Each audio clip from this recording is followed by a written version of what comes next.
can also have intro videos. Cool.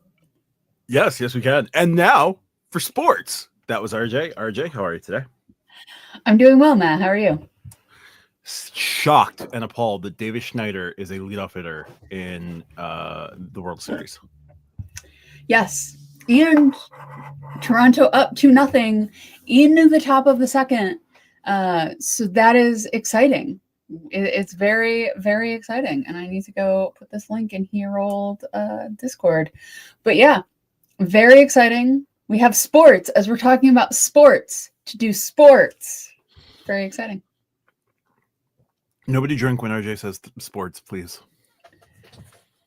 There will be much sports. If YouTube would work, that would be fantastic. Yeah, that would help. Yeah, we do have sports to talk about tonight. Oh, I'm not helping. We do have Clinton Woodward joining us. Thank you, sir. It's not Thursday. No, Wednesday. On Wednesdays, we talk sports. Wednesdays, we talk sports. No pink, though.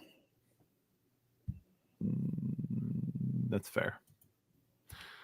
It took me half a second to get that reference, and I was just like, oh, Tariq joining us. Welcome back, sir.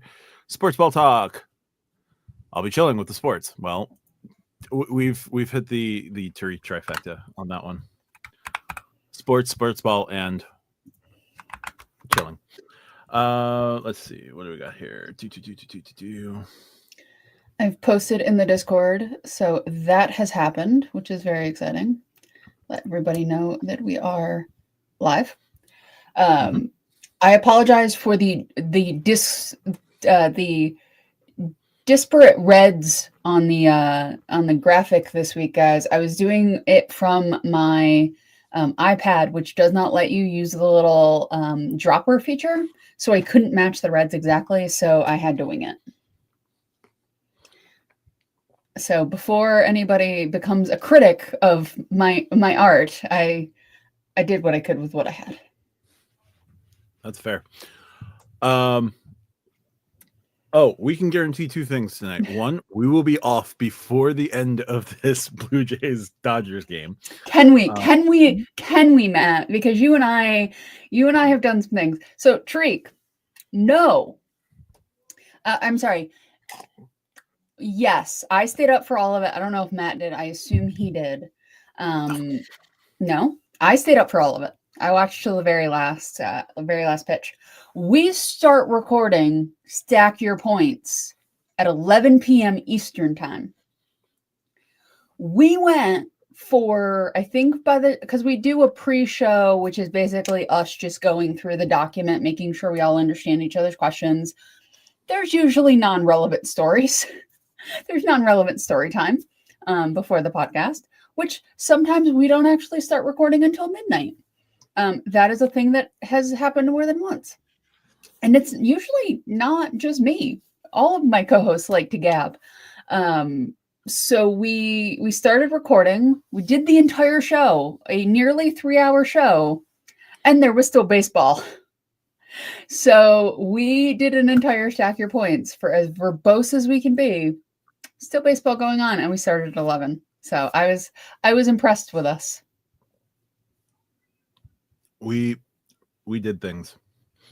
We did. And things did not happen for a long time in an 18-inning game. Still 2-0, and Schneider and Vlad Guerrero went back to back. Well, so this is the second time the Dodgers have done.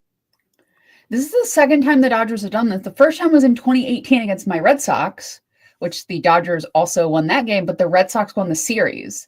So is the Dodgers going 18 innings a precursor to them not winning a series?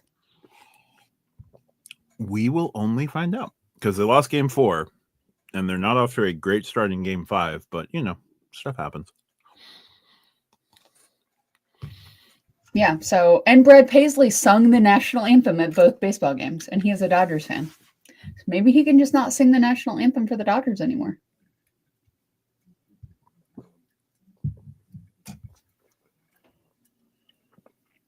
Matt needs a moment, ladies and gentlemen.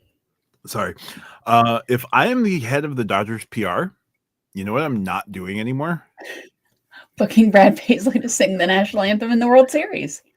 I want to say it was game 3 or 4 too. It was one of the middle games. So never again, sir. Never again. So we've been talking baseball. We are talking baseball as our first chunk for tonight.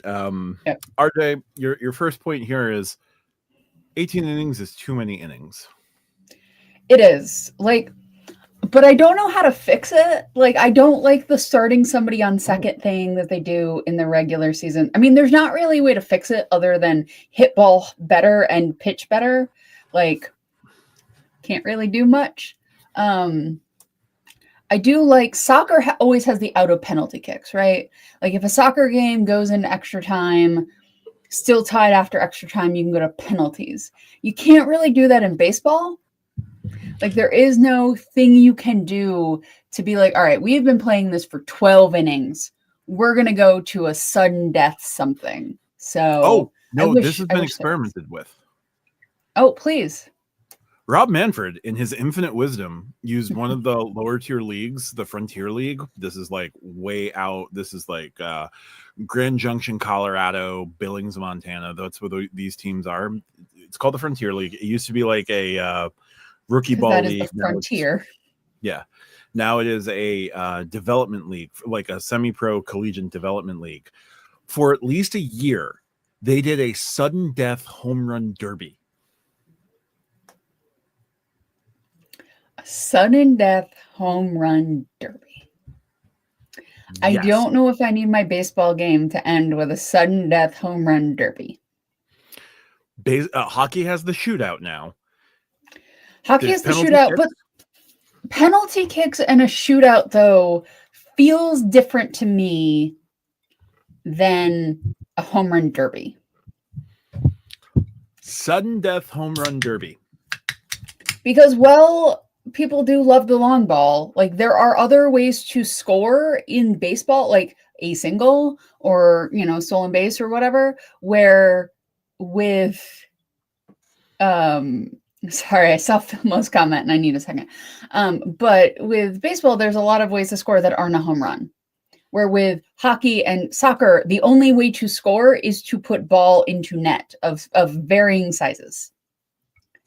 Philmo, I get it. Not everybody has your depth of credit profile. That's all I'm going to say there. Yep.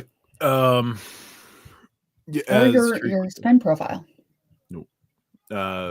Baseball purists would have a conniption. Yes, they would. I don't even think it would just be the purists. I think a lot of people would have a conniption.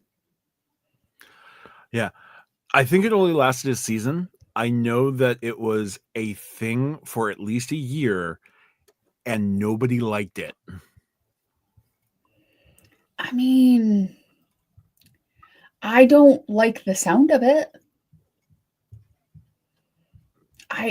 But I don't know what you do, right? Do you load the bases? Do you put somebody on the corners? Like, what do you do?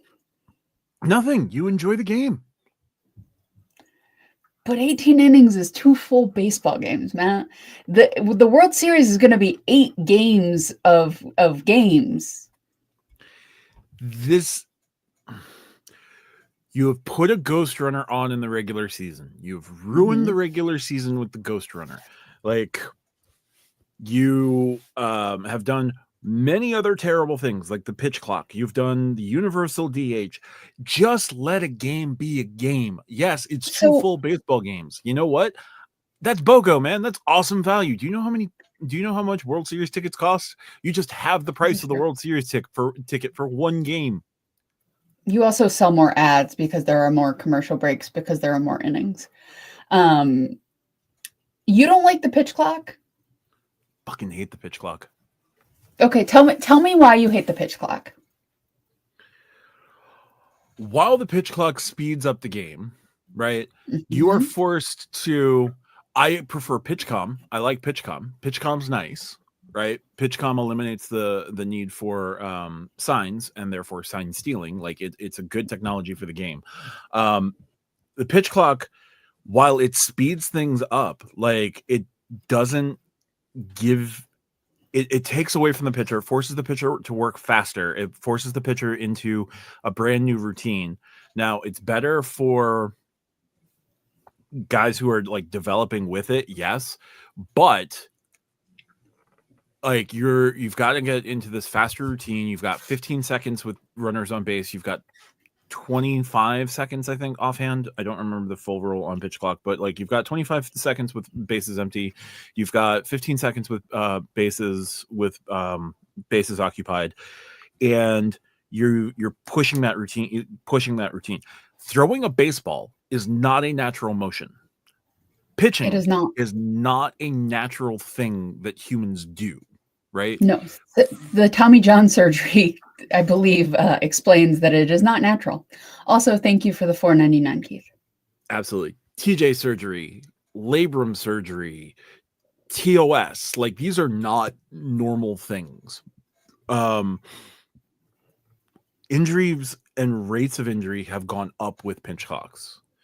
I feel that since the introduction to pitch clock, you have seen more guys get hurt longer because you have to you can't make adjustments you're forced into making adjustments and compressing those adjustments into an unnatural motion in too short a time frame.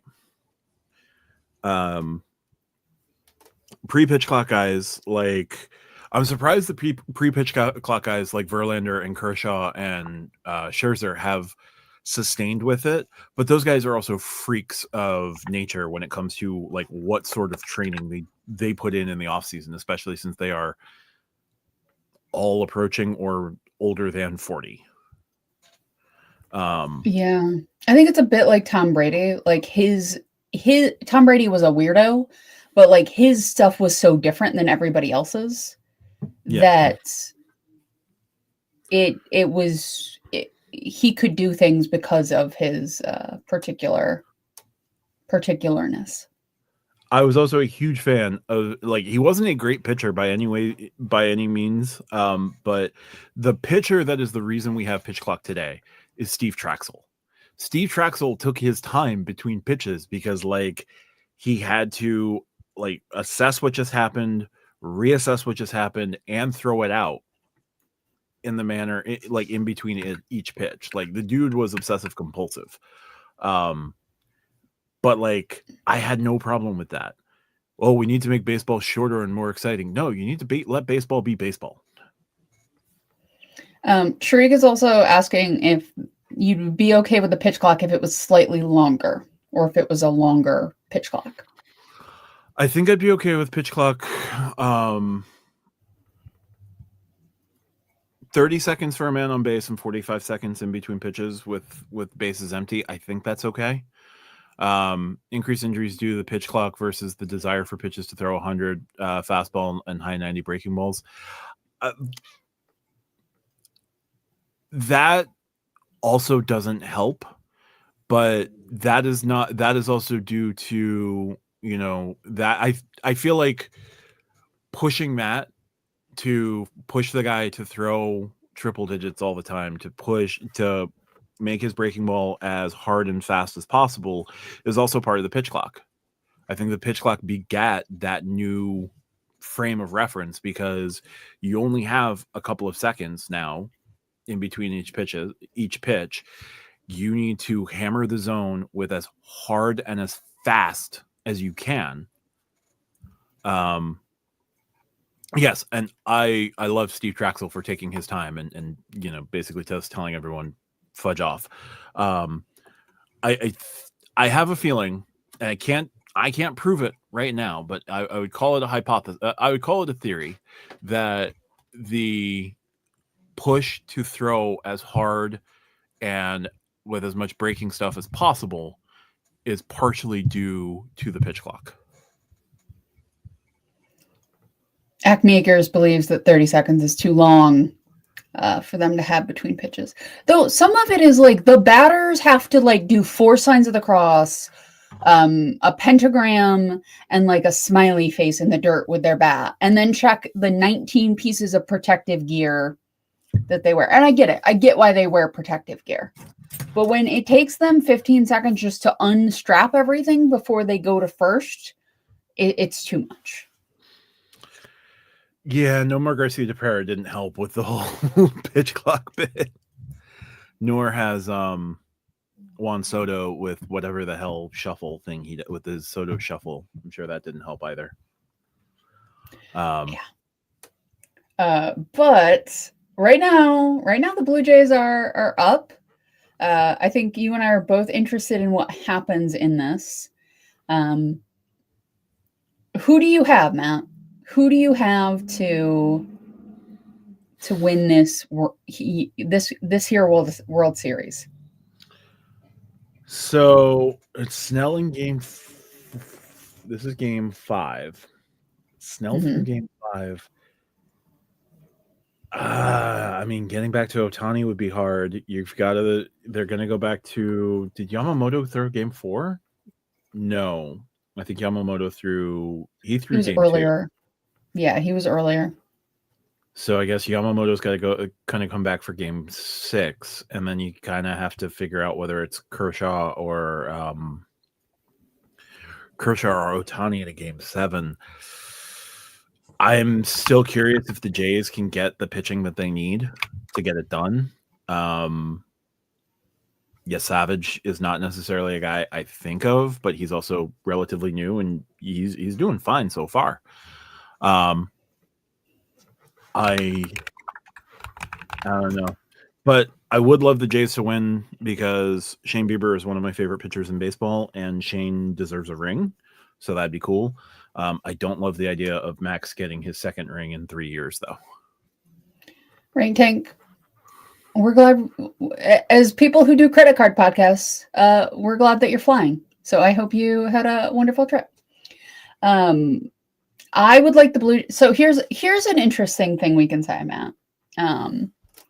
100-degree day. Good Lord.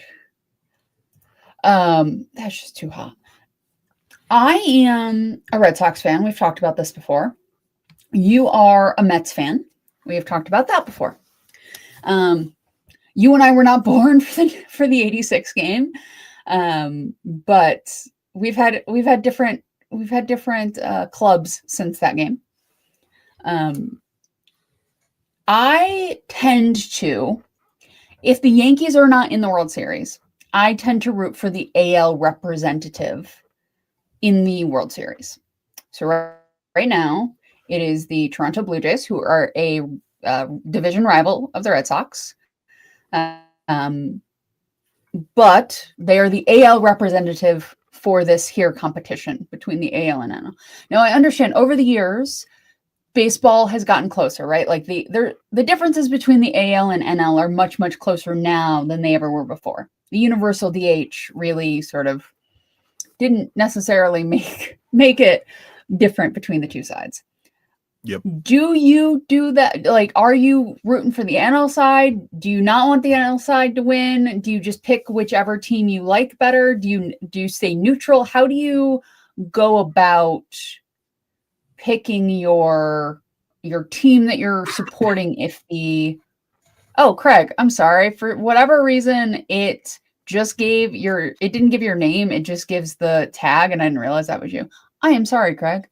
I was going to say something, but if back to my question, no, I don't know who my co-hosts are. How do you pick which team you're supporting in the World Series? Is my ultimate question. There's a couple layers to this. One, did the Mets make the playoffs at all? Okay, maybe I'll have an idea of who I might have an interest in. 2, did the Mets make the playoffs? Yes. Okay. Did this team beat the Mets on their way to the playoffs? No. Okay, maybe I might be interested in giving you some sort of like rooting interest. Then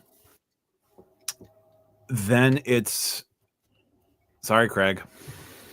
I'm sorry. They didn't give names. They just gave usernames. I'm so sorry.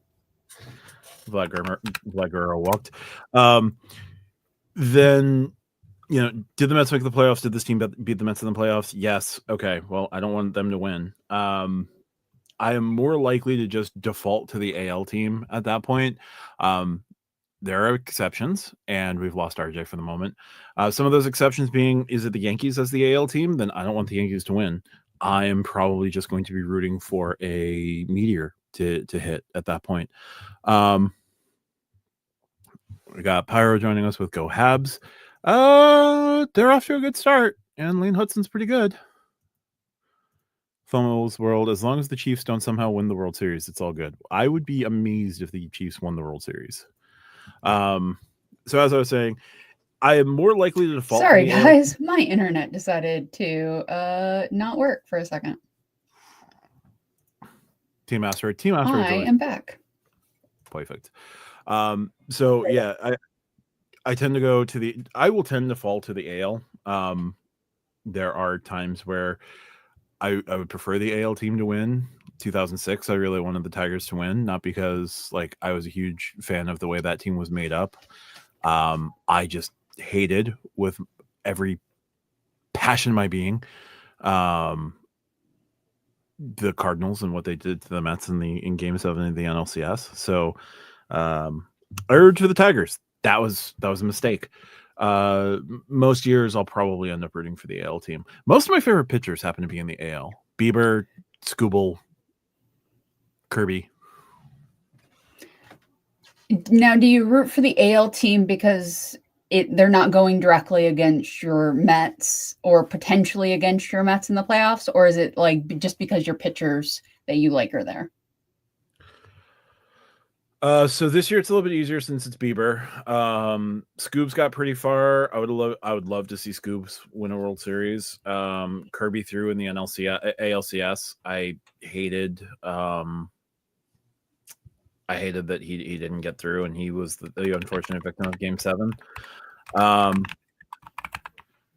Yeah, I don't stop watching, but most of my rooting interest is pretty much done after the Mets are done. Like, I will keep an eye on things, but it's not.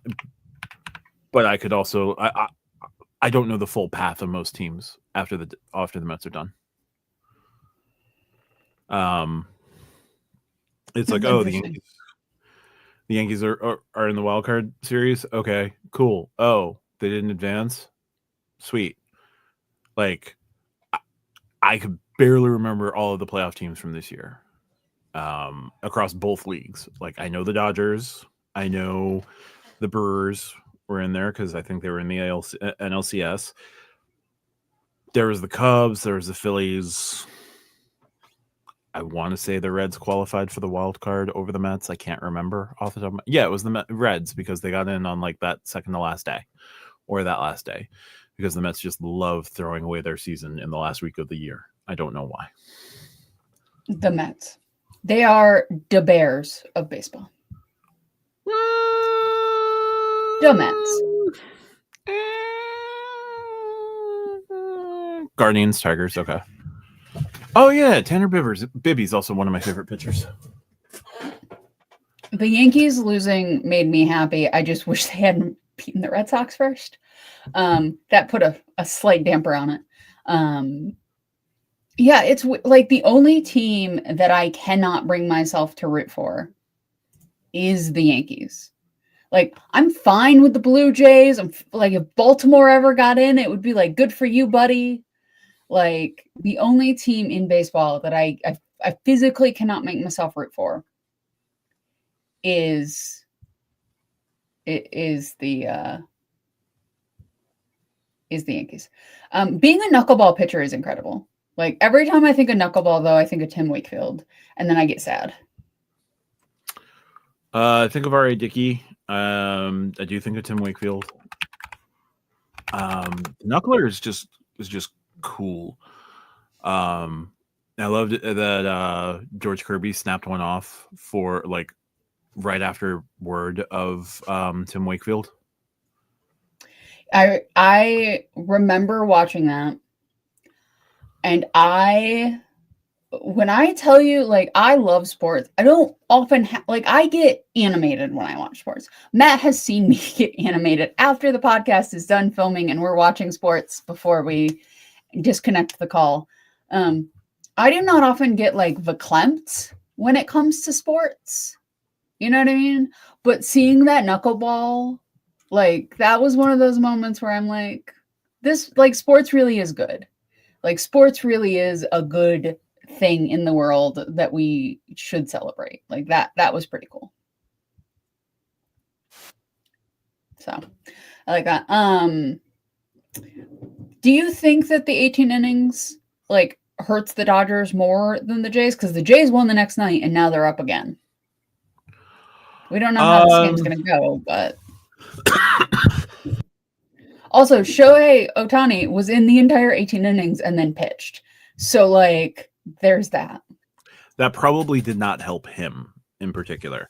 I don't think it's going to adversely affect either team too much. Like, yes, it's 18 innings, but you both are at the same disadvantage. Like, they both burned through a ton of pitchers. They both like went through their rosters. So it's not like one team got to chill the entire game, right? It was both teams went through most of their dudes. So I don't think it gives them one team an overwhelming advantage over the other. That the Jays were able to come back and, get the win that they got was solid. Getting another statement win here and coming back to being able to come back to Toronto and win it all would be great. I don't know, because like this is LA's fourth World Series in the last 8 years or something like that. Like they've been here like before. That, yeah. A lot of these guys have been here for most of it, right? Betts has been around for all of their wins. Max Muncy's been around for most of their wins. And you brought back most of the team from last year. You've got Will Smith, you've got Shohei, you've got Edman, you've got Freeman. All these guys were here last year. Not a lot of the guys that they've added in this year are like not gamers.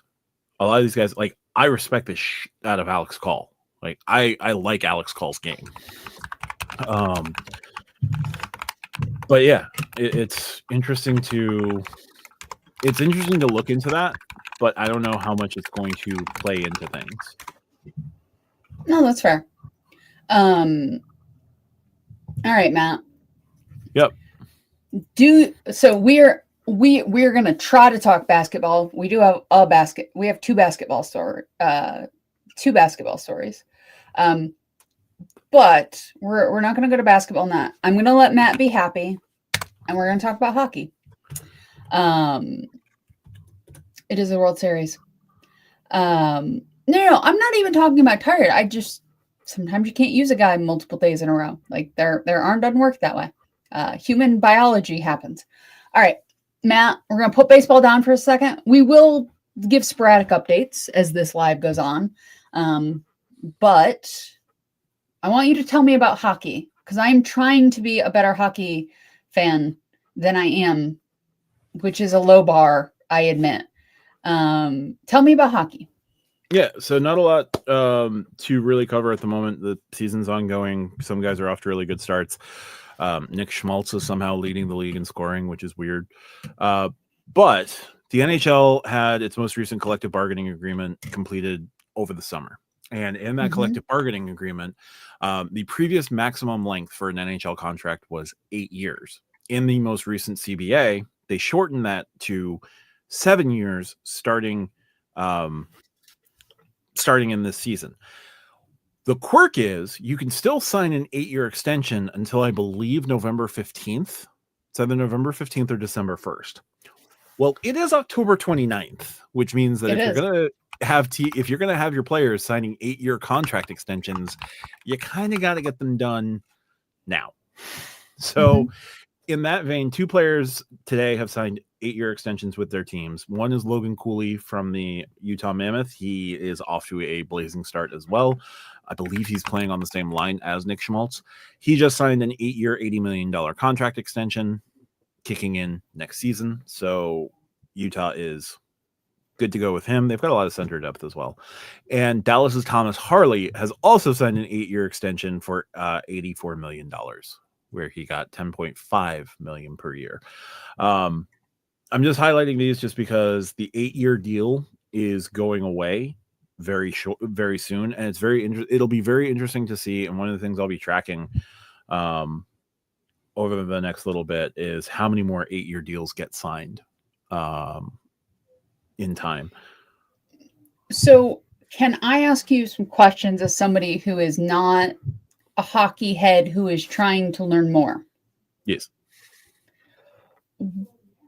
So there are long deals in other sports. Yes. Baseball is known for sometimes signing, like Big Poppy's not going to play for 15 years. Yeah, the contract wasn't 15 years, but it might as well have been. Big Poppy's not going to play for 15 years, but let's just sign him to 15 years. It's fine. Like other sports have super long contracts. What is the hockey rationale from NHL to go from 8 to 7? Because 8 to 7 doesn't sound like a huge. It's not like they went from 15 to 10. You know what I mean? Like, why is hockey doing this? Okay, so fun story. Hockey didn't always have stupid long contracts until my team started dishing them out for no good reason. Your team being the New York Islanders. Yes. Shortly after being acquired from Ottawa, the New York Islanders signed Alexei Yashin to like a 10-year, $77 million deal or something ridiculous like that. People thought it was strange at the time because contracts were never given out that were 10 years in length. Then in 2006, the Islanders outdid themselves by giving one Rick DiPietro a 15-year contract that was $67 million. This after the institution of the salary cap after the 04-05 lockout. Other teams started following suit after the Islanders gave out that 15-year contract to Rick DiPietro because it was 15 years, $67 million, which are equated to something like a $4.8 million cap, a $4.87 million cap hit every year. So what you wanted to do with these long-term contracts that were getting handed out to like really big name players, Alex Ovechkin got at least one of them. Sidney Crosby got at least two of them. Marian Hossa got one at one point. Mike Richards got one. Jeff Carter got one. Big names in hockey at the time. They were all signed to these long-term deals. The reason why you did that was because you could do the longer term and be able to get the cap hit on that deal lower so that you could get more guys around your superstar who is signed to an undervalued contract, and it's only undervalued because he's signed until the sun explodes. Right. Or like until his career is well and truly over. There was one contract that was handed out that ended this whole charade because Gary Bettman had enough. That was a 17-year deal that was given to Ilya Kovalchuk, then of the New Jersey Devils, after just being traded to the New Jersey Devils from the Atlanta Thrashers. He signed a 17-year deal, and the way that the deal was structured, Lou Lamoriello was the GM of the Devils when he handed out this deal. Filmo, I can't argue goalie interference from the 1997 Stanley Cup Finals.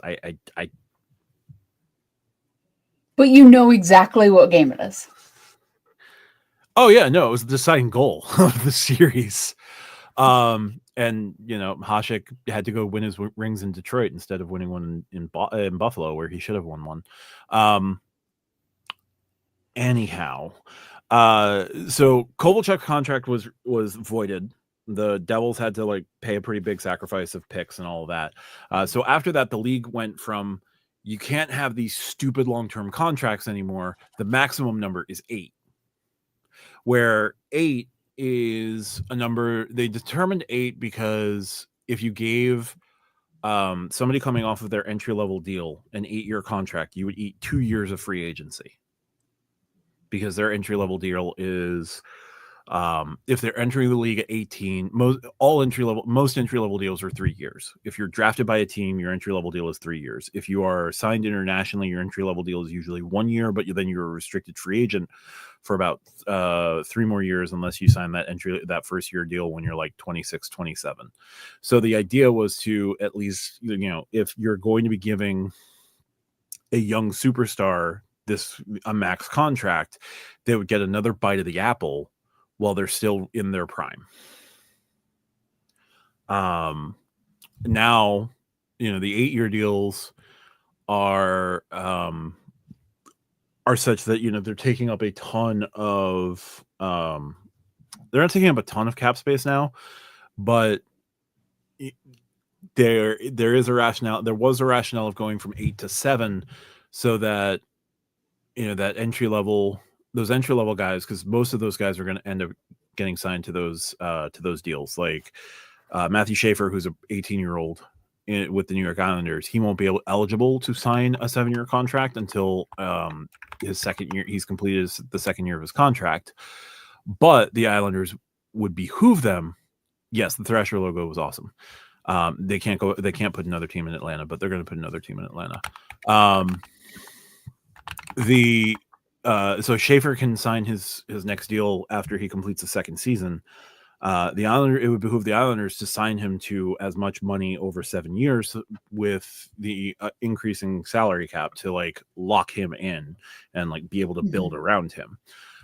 So now it's a cost certainty where like you're stuck, or like you're investing in this player for 8 years. But you're going to start seeing players take shorter term deals so that they can bet on themselves to go back to free agency, or come into get another RFA contract to lock in a longer term, bigger money deal as the cap goes up. Interesting. Yeah.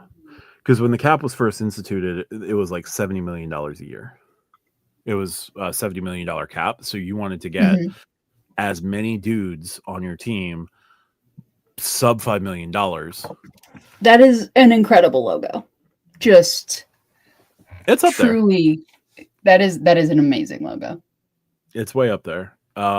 It's really too bad the Thrashers didn't work out.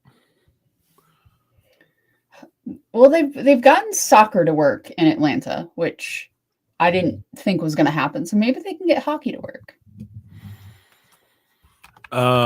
Hey, I mean, Quebec will eventually get their team if they institute a new Atlanta team.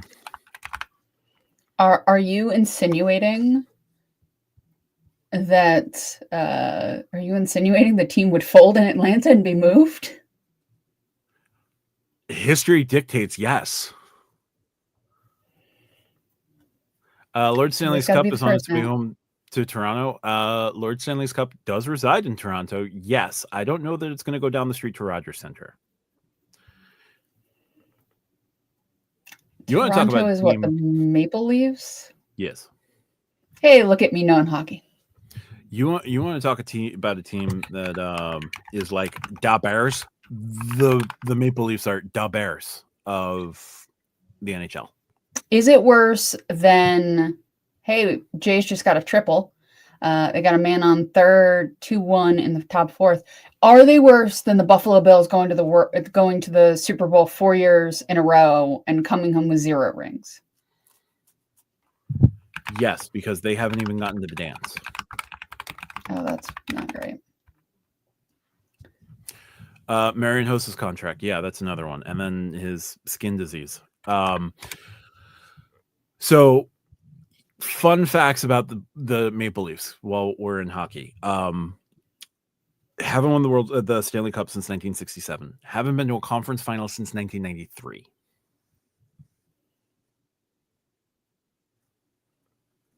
So you and I were pre-first grade. Mm-hmm.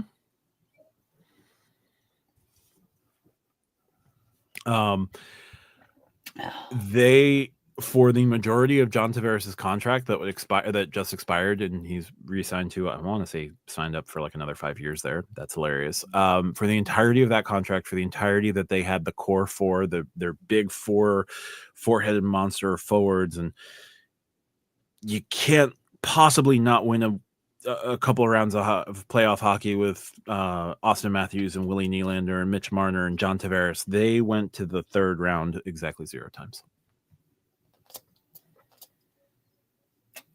That seems bad. It's not great. We're going to have a play at the plate and another run scored for Toronto.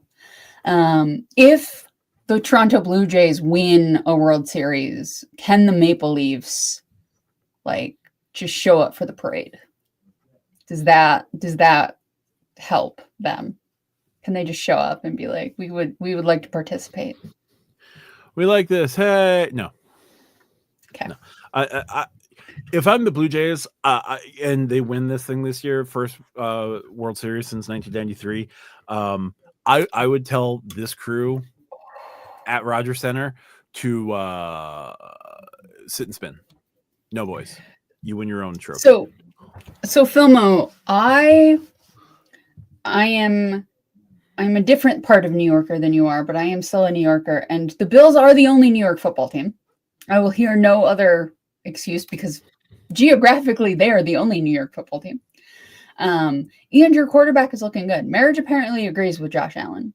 Not the last couple of weeks, but overall.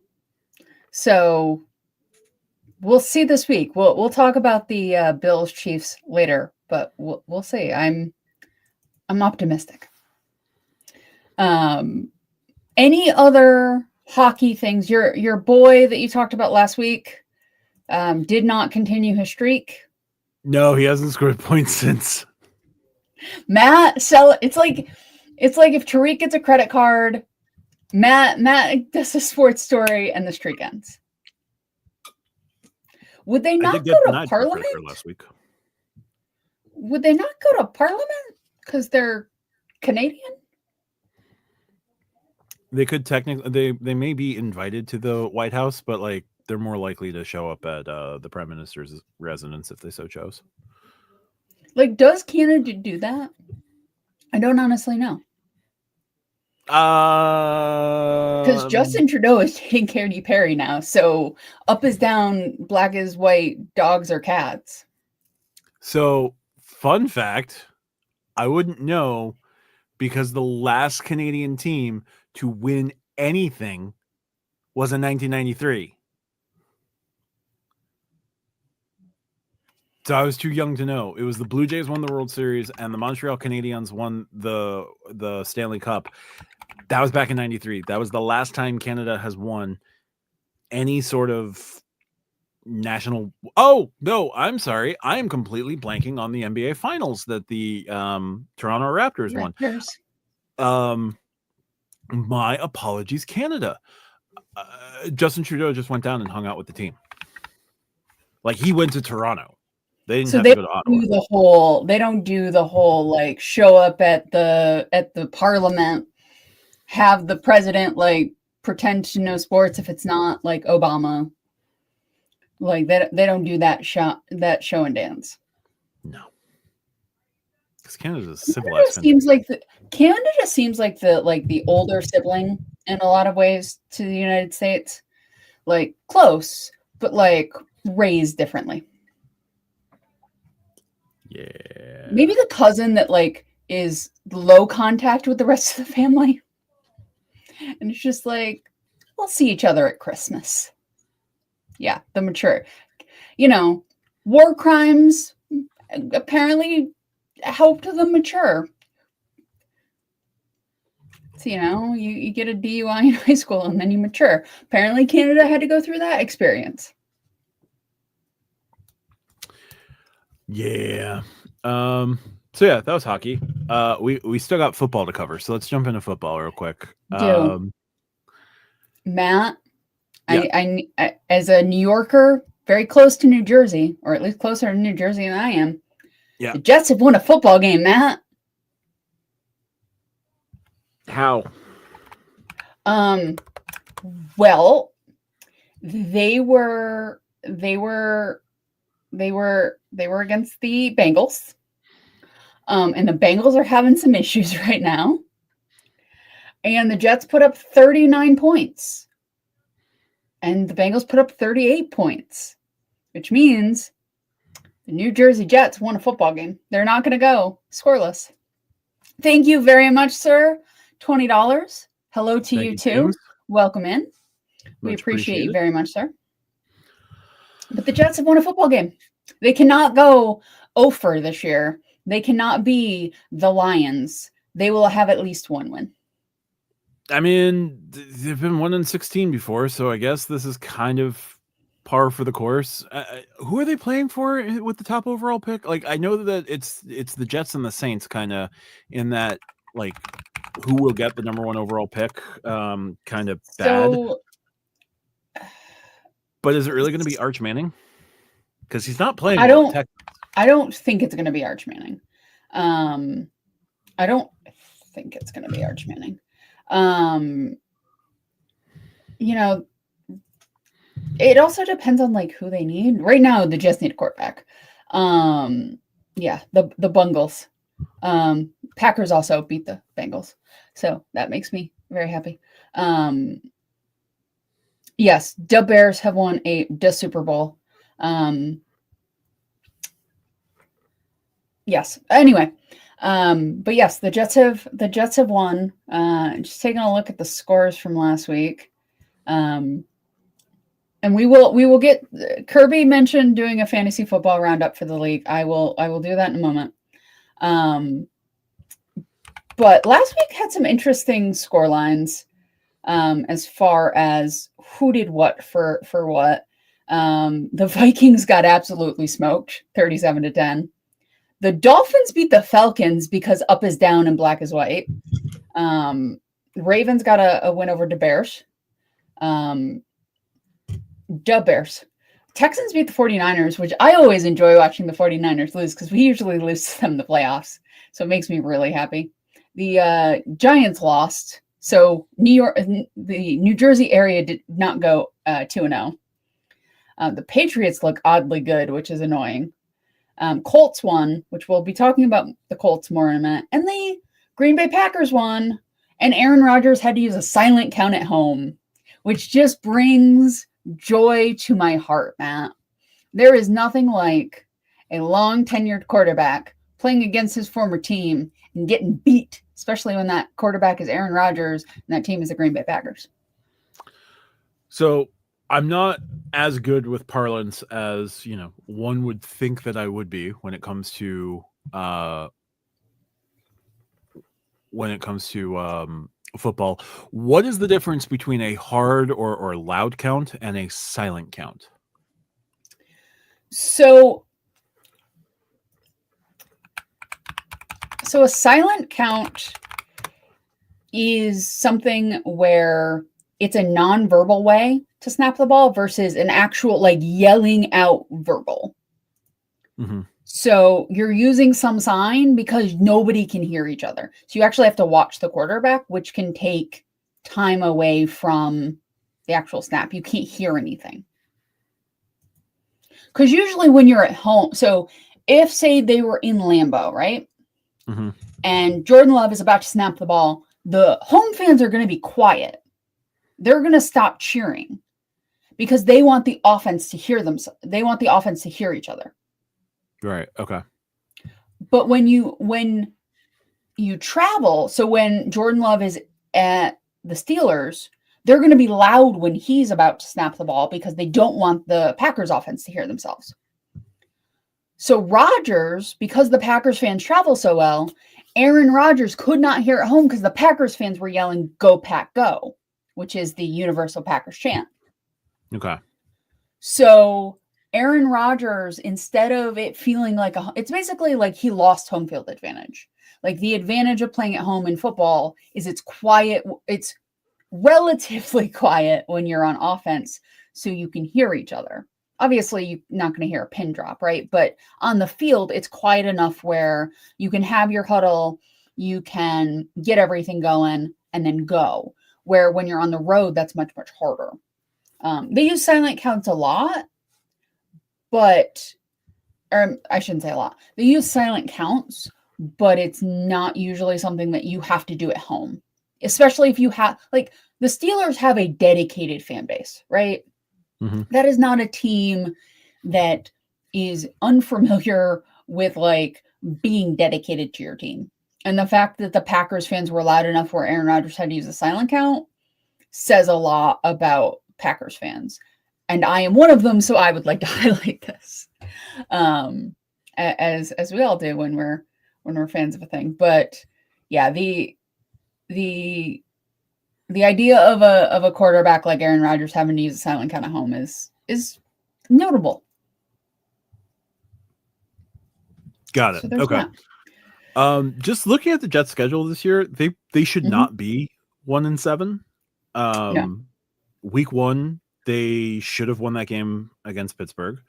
Week 3, they should have won that game against Tampa Bay. Don't know what got away from them against Miami. They probably should have won the Miami game. Yeah, okay, they lose to Dallas. They could have put in literally any effort in the Denver game, like any effort at all, any further effort. Denver's not bad this year. I will say Denver's okay this year. No. That was a defensive clinic by Denver, knocking Justin Fields down as often as they did, sacking him 9 times and forcing him to end up with negative passing yardage. Justin Fields is not a terrible quarterback. Justin Fields has had no help. Like, he has not been developed well. No, and while he actually has weapons this year, and yes, I know that Garrett Wilson is hurt, he is not a pocket quarterback. Like, he doesn't. No. The problem is he's got a lot of athleticism. He's got a lot of what should be good ceiling. He needs a Dave Canales. He needs I hate to say that he might need Nathan Hackett, but he needs a guy, a QB whisperer. You know who he needs? He needs Cliff Kingsbury. Yeah, I could say that. And who's the other one? Lane Kiffin. Lane Kiffin. Yep. I feel bad. Some quarterbacks, do I think he's a great quarterback? No. Do I think he has had any help whatsoever? Also no. So yeah. But I am proud of the Jets. They won a football game.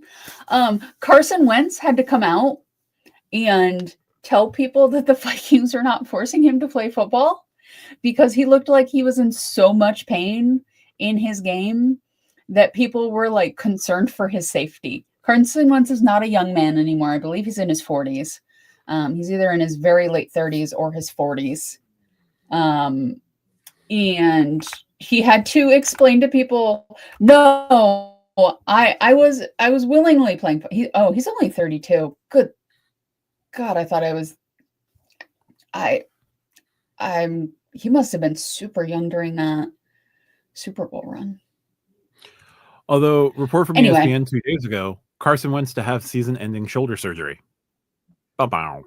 Yeah. He was drafted in 2016. Okay, so it has been a minute since the Eagles Super Bowl. He was super young during it. Okay. I thought he was much older. Some of that's like that. Like, you look at a quarterback, you're around forever. You've got to be 40, and then you're like, no, I'm 32, and I'm like, no, that's not how time should work.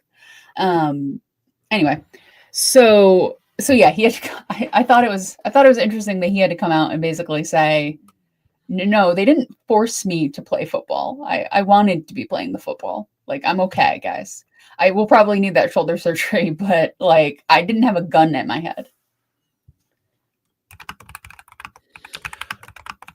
Just to parlay over to our other podcast real quick. The Jets are playing the Cleveland Browns in Week 10. This will not be a particularly good football game. I can expect. 1:00 start. Tickets as low as $42. If you have the Chase Sapphire Reserve and StubHub, you can get a family of 4 can go. A family of 4 can go to an NFL game for a reasonable price. You're going to pay terrible prices at the concession stand, but you can get the whole family of 4 to a game for $12. Will concessions code as dining? Because you can at least get 3x dining. I don't know about concessions coding as dining. I never know what to do at the stadium. So I usually will have a card with an entertainment category or a dining category, and then I never think to go back and look. Worst comes to worst, just use your 2x card. Would your attune work for that? Because sports? It should. The Tank Bowl. They should have just called it the Tank Bowl credit. That'd be great. But you your partner and your kids, you can go to MetLife Stadium, get some not so great tickets, but tickets as low as $42 on StubHub. Go through row first, get 6.5 times points per dollar, get your full 6.5 times points per dollar, get your StubHub credit. So it's what, a $250 credit? That is the credit? $150 semi-annually. Oh, okay, hold on. I want to see the best ticket you can get for that game for one person. Hold, please. Well, actually, don't hold. You can continue on with the show. I'm just going to look this up. Yeah. Going back to their futile season, they also should have beat Carolina. So, like, if they beat Carolina, maybe pulled out the win against Denver, beaten Tampa Bay, and beaten Pittsburgh, they would be 4-4. Which, like, 4-4 and being that terrible, like, they'd be one of the worst looking 4-4 teams, but like they should not be 1-7. No, they should not. And Aaron Glenn should not get fired because of this, but that's just me. So you can get, for this football game, you can get section 142, 22 rows up. Actually, you can get better than that. Hold on. So you can get like section 40. You can be 12 rows off the field for $142, including all fees, in an NFL football game. But you have to watch the Jets versus the Browns. Dylan Gabriel versus Justin Fields. Oh, boy. Now I want to see, just for fun, what the... Let me go back here. Hold, please. Philmo, you'll probably know if you're still in here. Is the Kansas City game home or away? Oh, I wouldn't know. That's why I asked Philmo. That's fair. What I do know is I picked up another 604 points on Rove in the last 6 hours. Do they do experiences yet? No, not yet. So the same seat roughly. So this is 13. This is a little, let's see, where are we? This is 16 rows. So roughly in the ballpark for the Kansas City at Buffalo Bills game is $659. So small price difference. Yeah. Small. I mean, I might drive to Buffalo. Actually, no, I wouldn't drive to Buffalo. I take Amtrak to Buffalo. I don't want to drive the length of New York State or the width of New York State. I'm good. That's fair. If you had to pick a team, Matt, what football team would you pick? I'm never going back. I know, but I need a team to talk at you about. I don't know. I mean, I wish there was I wish Joe Burrow was a healthy guy. Yeah. He'd be really fun to root for.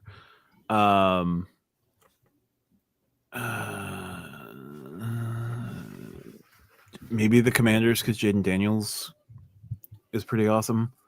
When he's healthy, he's a very good quarterback. But like, I just don't think I would. I don't know. I really don't. It's okay not to know, Matt. It is okay. No team excites me. It's fair. I do want to talk about a team that does excite me, though, and it's not the Packers. I will put the Packers down for a moment. I want to talk about the team that's first in the AFC South, the Indianapolis Colts. I don't necessarily want to talk about the players of the Colts right now. The Colts are doing very well. They are, I believe, 7-1 right now. They're doing very well. They are playing well. Jim Irsay left the team to his 3 daughters. And Carly Irsay Gordon is the CEO of the team, and she has been on the sideline. Now, this is not a new thing. She's been doing this for a long time, but she is now wearing a headset she is now the face of the team, right? Like her father was very prominent in the Colts. This was not something where, he was just sort of, some owners are like, I can't tell you the owner of certain teams. I definitely can't tell you the Packers owner, but some teams you don't really know the owners. Yeah. Some teams you really don't know the owner. Other teams you're like, oh no, I know that owner. Jim Irsay was one of the people that you knew. His daughter, all three of his daughters own the team. His daughter, Carly, is the CEO of the team. She's wearing the headset. She is, she graduated from Skidmore, Matt. Nice. I didn't know that. I like her even more now. Upstate New York school. Anyway, so this becomes something where she says she's doing it and she's going to meetings. Like, this is her full-time job. This is not like Jerry Jones, who has like other things going on and he's the GM and is making terrible decisions because he can't hold on. Like, she is going to meetings. She is on the sidelines. She's looking for breakdowns in communication. She's doing all of this stuff. How do you feel about it? Because I think it's awesome. But what do you think? I tend to be wary of owners who get too deep into the day-to-day or too deep into the on-field, because most times it's bad. It's usually pretty bad when the owner is like that involved and doesn't go out and hire a general manager to, I don't know, be competent and put together a good team. I'm intrigued that the Colts are doing this with, decent management. I don't know what they were thinking when they just decided, hey, Daniel Jones certainly still has something, because somehow Daniel Jones certainly still has something. Mm-hmm. How? So yeah, I'm curious to see what happens there. It's good that it's an interesting route, but if she's been doing this for years and now she's putting on the headset, that's different compared to, she was doing this is the first year that she's doing this. If she's been on the field before, like, at least there's that familiarity. So she has been representing the team at ownership meetings since 2004. Like, okay. Her father was like, I don't want to go to these. Please. She was a VP in 2008. She was a vice president again. In 2012, she started doing things. She was the chair of the Colts in 2014 because her father had a small stint in rehab. She was on the digital media committee. So she has been around this team and working specifically for this team before she was CEO. I have heard from members of the Colts fans that she's like, it's not something that brand new. She's listened in before, but she is now CEO. Like, before it was as vice president of whatever, or as the, somebody high up who is the daughter of the owner. She's now one of the three owners and the CEO. Like, so she has the most power as the CEO. I think that, like, if you're going to be an owner who meddles, right? Yeah. You have to do a couple of things. You got to hire people who know what they're doing and understand that you're going to do this. Like, they have to know that you were involved. Anybody who works for the Colts or works for the Cowboys knows Jerry Jones is involved. That is not a new thing, right? But if if Robert Kraft comes down and starts like listening in on the sidelines, I don't think anybody at the Patriots organization would know how to handle that. But if you work for the Colts now, you know what you're getting into. And I think that is important. I think you have to also understand that what your limitations are. Are you listening? Because she said she's listening for breakdowns in communication. She's, listening for things that are not like, what did you call? She is letting the people who call the games call the games. She is letting the football people do the football things. Obviously, like, if they call plays that do 4 or 5 picks, I'm sure she would have thoughts. But she's letting the football people do the football thing and listening so she understands what's going on. So it's not just, well, we did a thing on the field, you were up in the ownership box, and now we're going to tell you what we did. She can hear it in real time. She makes her own notes. So when they sit down, she can have these conversations. I think that's Like, if you're going to own a multi-billion-dollar team, I think that's the way to do it. Yeah. Yeah, and I respect that she's down on the field. I respect that she's looking for those things. Jim was kind of somebody who, while he didn't want to do like the ownership, like be an owner, he very much wanted a lot more say about what was happening on the field. Mm-hmm. Not to a Jerry Jones level, but not far away from a Jerry Jones level. Right. So them hiring folks to do the football stuff is good. Them respecting the football people doing the football stuff is good. So yeah, I don't mind it. I think it's cool that she's down on the sidelines. I do get wary of owners who want to be, real hands-on with the football stuff, because your owner shouldn't be your general manager. So I will say, I think it depends, right? Like, if you have somebody who genuinely understands what they're doing, I don't have a problem with it. But I also think you need somebody to tell you when it's like, if there are moments where Jerry Jones has been GM of the Cowboys and he has done a very good job, but that was 30 years ago. Right. If Jerry Jones was not the owner of the Cowboys, he would have been fired at a certain point. You need somebody who is willing to tell you when you don't have it anymore, or when you need to step back and then maybe you can come back to it. Right. Like, I think that's the danger of the owner having more say. I think that because there are three of them, there are three sisters who do this, it makes it a little bit easier, right? Because it's not just like when it's one person, when it's Jerry Jones, nobody's going to question, like, you can be married to Jerry Jones, or you can be the child of Jerry Jones, or you can be whatever, but it's not, Jerry Jones is the owner. Where when it's three sisters, even if one is the CEO, there at least is going to be discussions, or could possibly be discussions, right? So I think that helps. It's not just a sole person. I also think that the reason we're talking about this the way we are is because they're three sisters. It is three women in the NFL that are doing this. It is not three brothers. I think if this was three brothers, it would be framed very differently. Yeah, that's certainly a rarity. I think the fact that it is women doing this is part of the story, that people who are trying to talk about this thing are trying to talk around the fact that there are three women. And I don't think you can separate that. And I think they're trying very hard to separate, trying to talk about like ownership control and talk about, the fashion of it, or talk about the other things, but they're trying to talk around the fact that it's three women. I think they're having a very hard time circling that square properly. I don't trust them to do it properly, but yeah, I think they are definitely having a hard time circling that square for sure.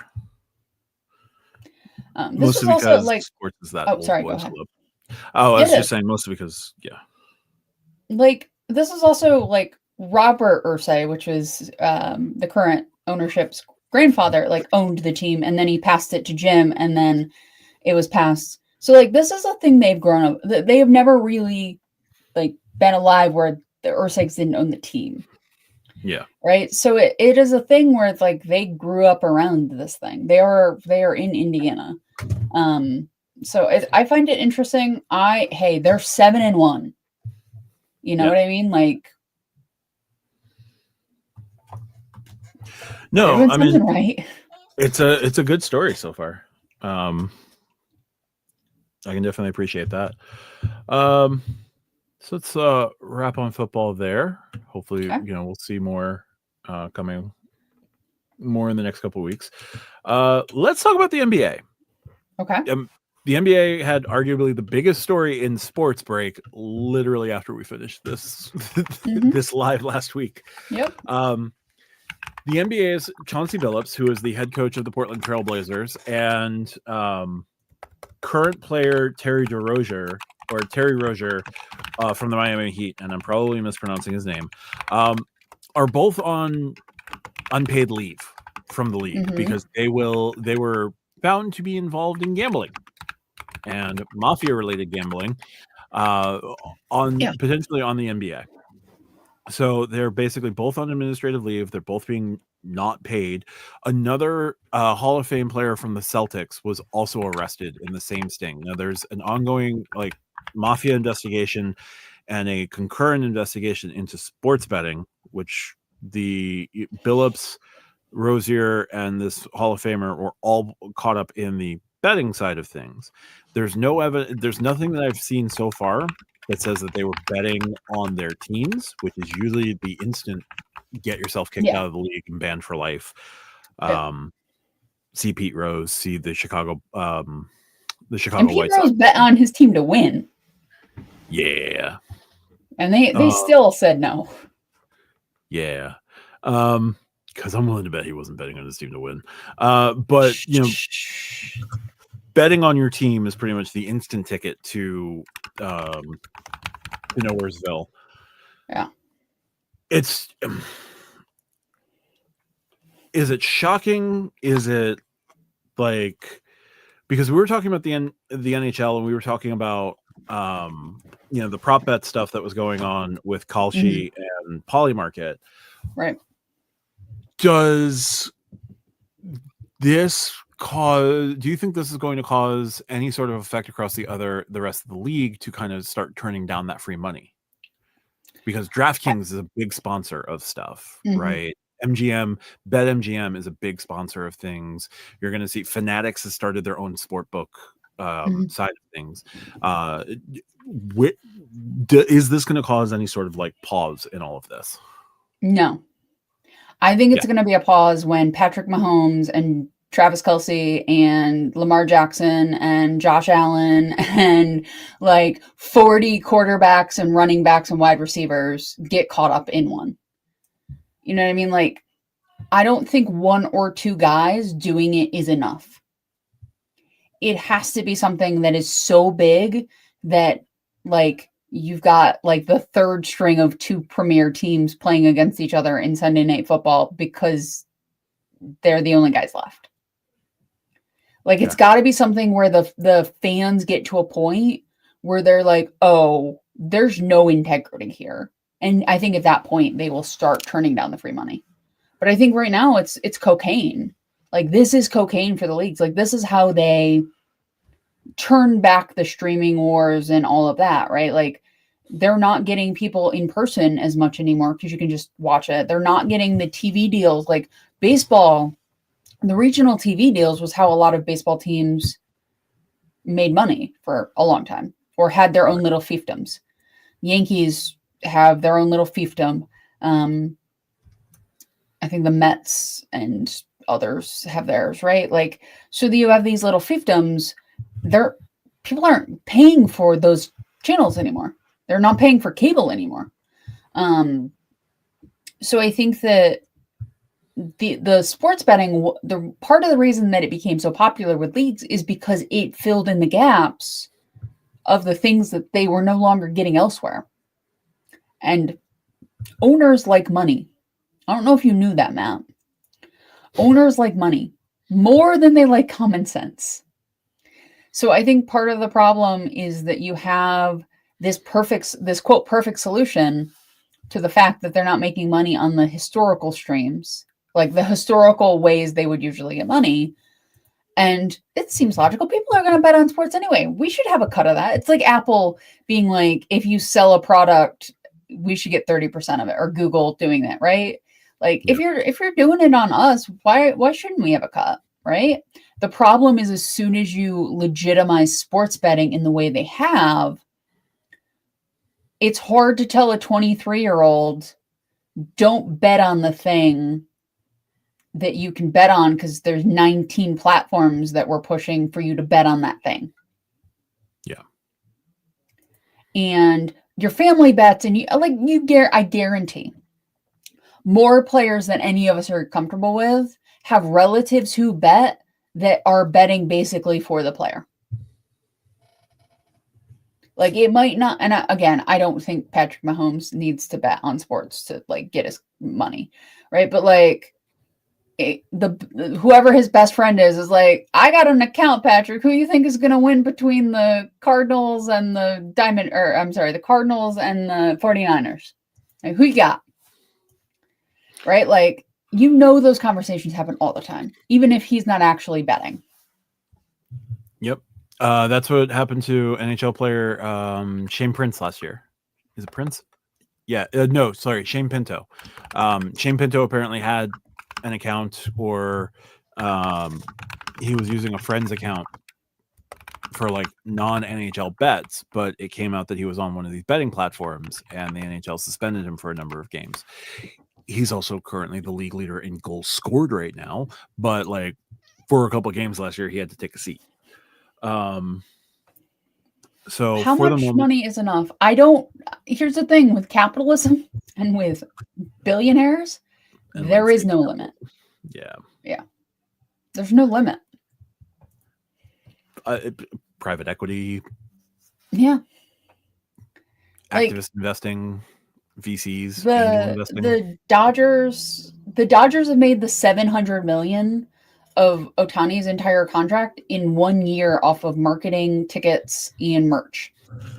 Like they have made the $700 million already. That was his entire contract.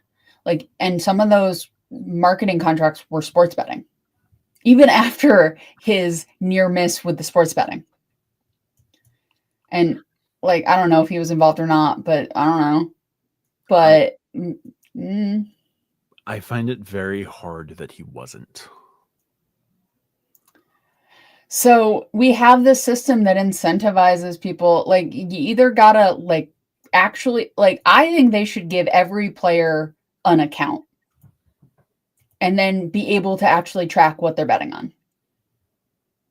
And say, can't bet in your own sport. Like if they're gonna push sports betting the way they are, give every player gets a league saying if you don't want to do it, fine. Like we're not gonna actually make you bet. But if you want to bet, here is your sanctioned account where you can bet on, like if you're an NFL player, you can bet on baseball all you want. But we're going to monitor your transactions. And if something pops up, we're going to have a conversation about it. Yep. Because just saying don't bet is not working. And I don't think they're going to turn down the money. Yeah. Like I agree, Keith. It's absolutely undermining their sport and their team. For all of them. For every league. Like if you have a gambling addiction, I don't know how you watch sports anymore. Like I genuinely do not. Because the level of ads over everything is ridiculous. But I don't know another way other than to give everybody an account and have the leagues monitor them. Like I don't know what else they can do at this point because just abstinence is not working. What? How could that be? Also, I am drinking Sprite Zero Sugar because I am out of both Coke Zero and Root Beer Zero. So we're down to the Sprite Zero. It's honestly really good. It's really good. Yeah. Like the only one that I have gotten that I'm like, I don't know about this is Sunkiss Zero, which is orange soda. I like orange soda. I did not drink it like straight out of the fridge. So I'm wondering if I chill it, if it will be better. Makes sense. I'm hoping because I love like a little vanilla ice cream and an orange soda, like do a little bit of a creamsicle action. But so far I do have Dr. Pepper Zero is also very good.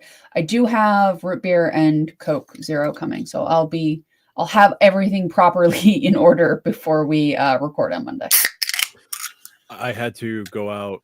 I went out because I was just going to grab like a can of Monster Zero Sugar. It turned into a trip to the store where I also got the ice cream that I was eating at the top of the stream, and two cases of Dr. Pepper Zero. Like, while I was when I went, oh, I'll only go to like a convenience store and spend $10, turned out to be like $60 at the grocery store. At some point on our Thursday show, Stack Your Live, I will be doing a 0 sugar soda taste test, like a rank. I've had most of them, so it's not going to be a blind ranking, but I will buy a bunch of different ones and give you my honest opinion. I might do like the 7-Ups that have like 7-Up cherry or things like that I haven't tried. Some will be the classics, like you got to have Coke Zero in that, but I enjoy them. I'm not a huge fan of Pepsi 0 sugar. That one is a little bit odd.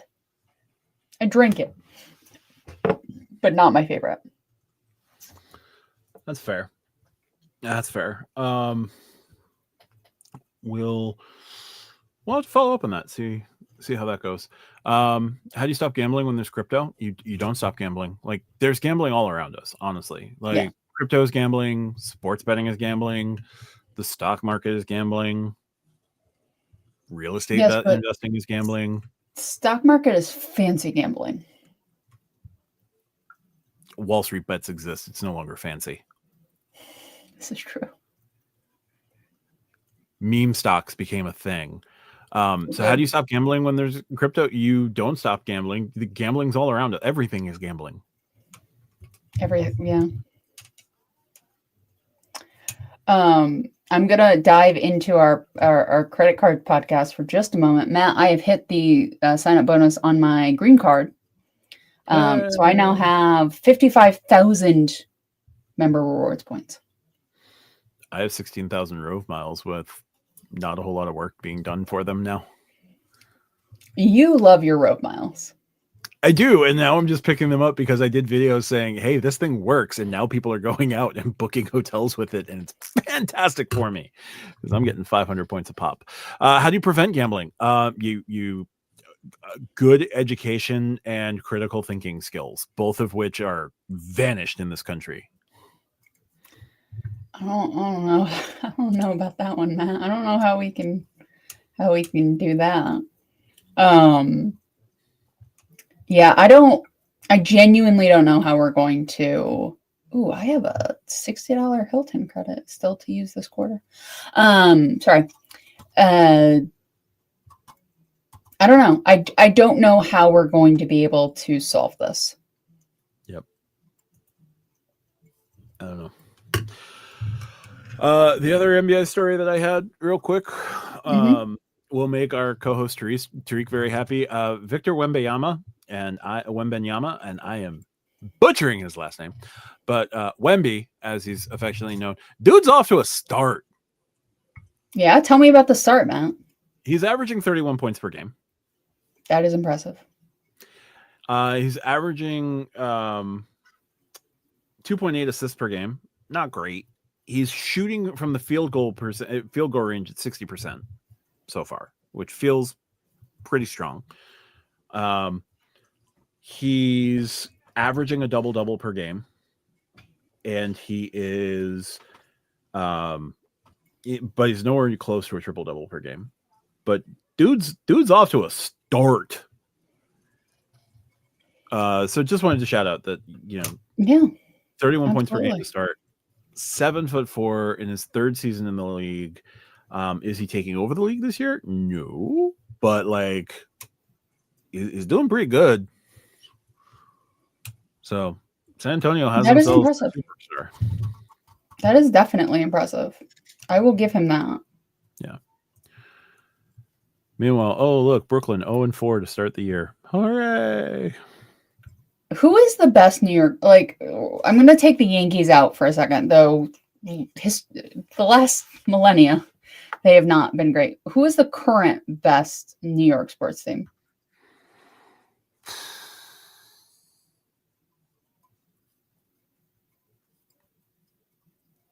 I don't think there is one. The Islanders are off to like a 500 start, which coming into the year, are the Rangers good this year?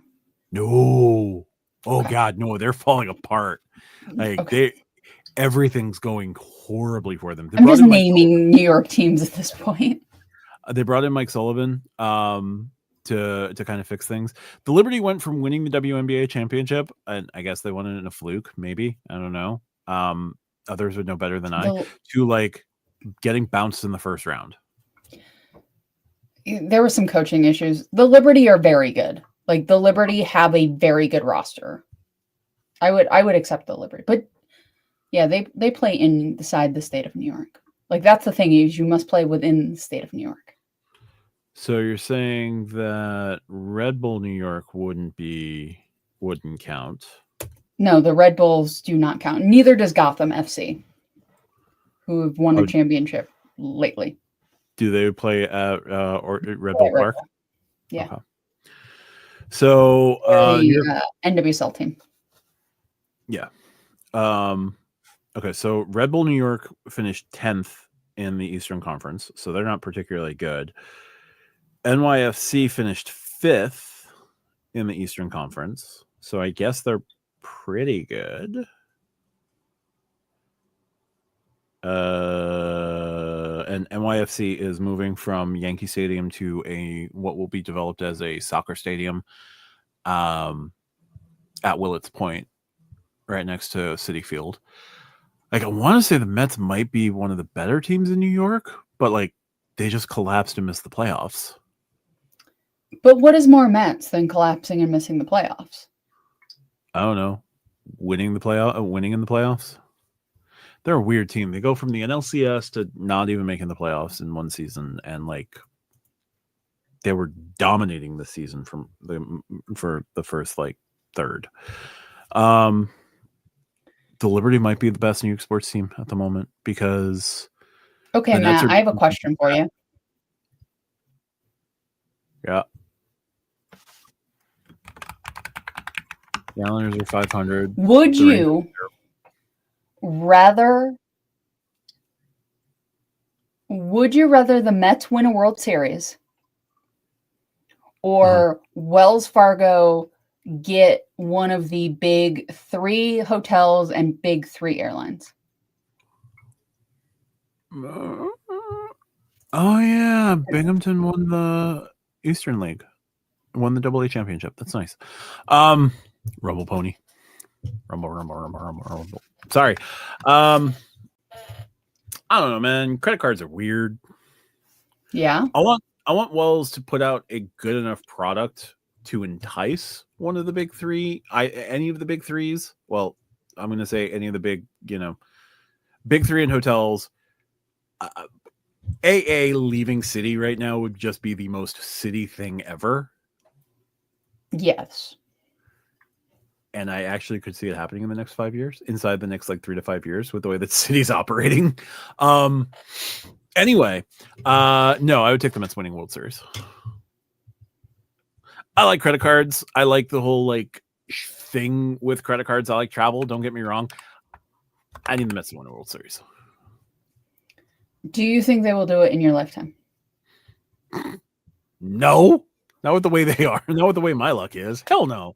Oh, okay. I was just asking. What's her name in Titanic? It's been 84 years. Rose. Like Rose from Titanic. It's been 84. Hi, Texas Dog. We appreciate you being here, sir. Absolutely. I've heard like it was credit card night tonight. Spencer and Luke were on. Spencer and Luke were on together. John did his live earlier tonight, and I guess Cesar and Joe were together. Cesar and Joe had their thing going tonight. We're at the end of the 6th inning, by the way, in the Toronto Blue Jays game in Game 5. Yeah, so it was credit card night.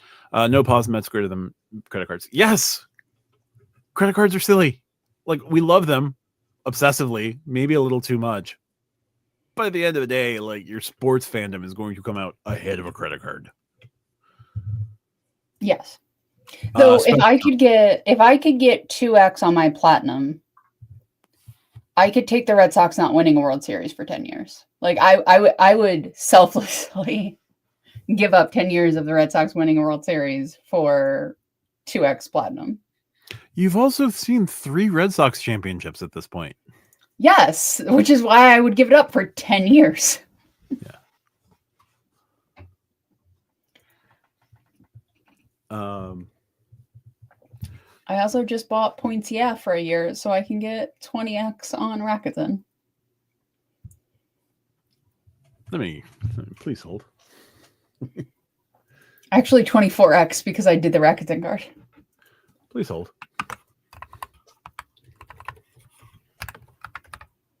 So I just got about 2,400 points. It's not on Rove. What, points, Yeah. Do you just have a Rove page up at all times right now? Okay. On my phone and...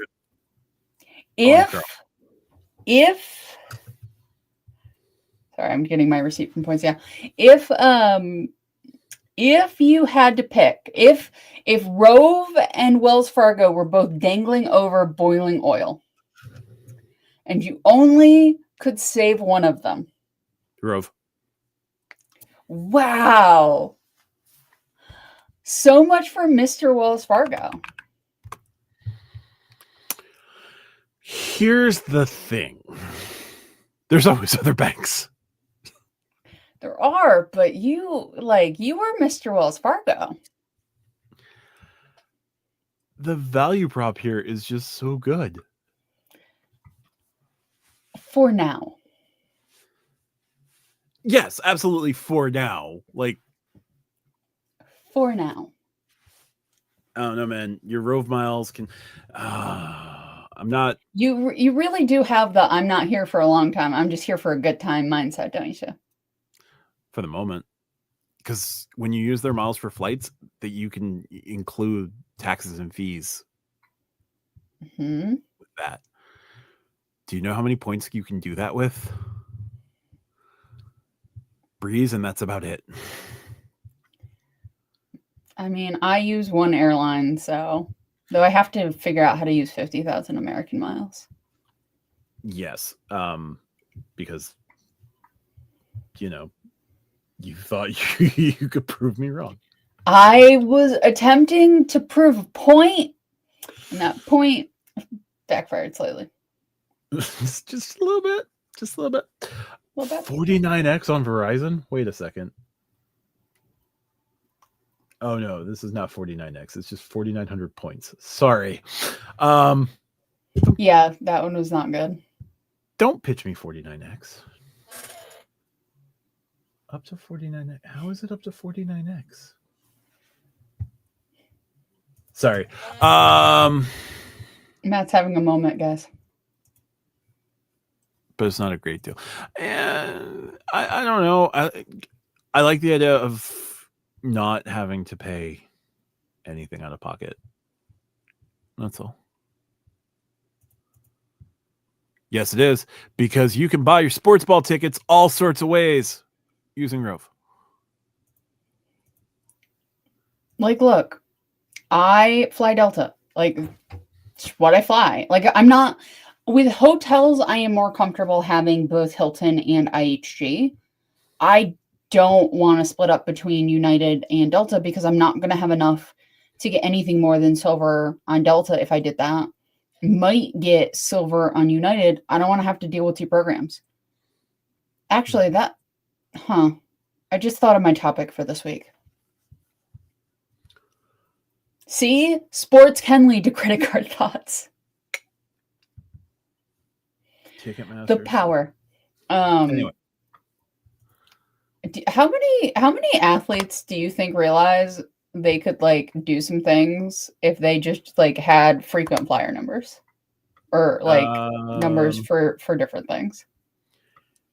Anyone who's ever played for the Dallas Mavericks. Well, yes. And Manu Ginobili. And after that, I don't know. Maybe Pau Gasol. Maybe.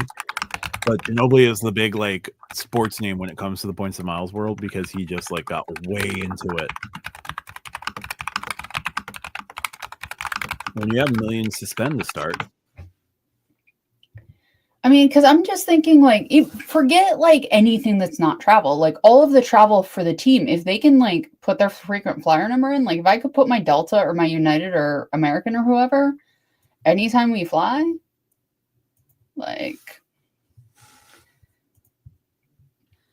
I bet you have the Ritz card. I'm gonna go out on the limb and say you have the Ritz card, sir. I don't mind staying at a Marriott. I'm not gonna go through Bonvoy. That's my boundary. I will stay at a Marriott. I'm not gonna go through Bonvoy.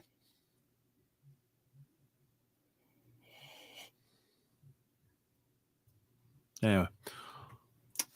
They say the Four Seasons. Really? Good for you, Mets.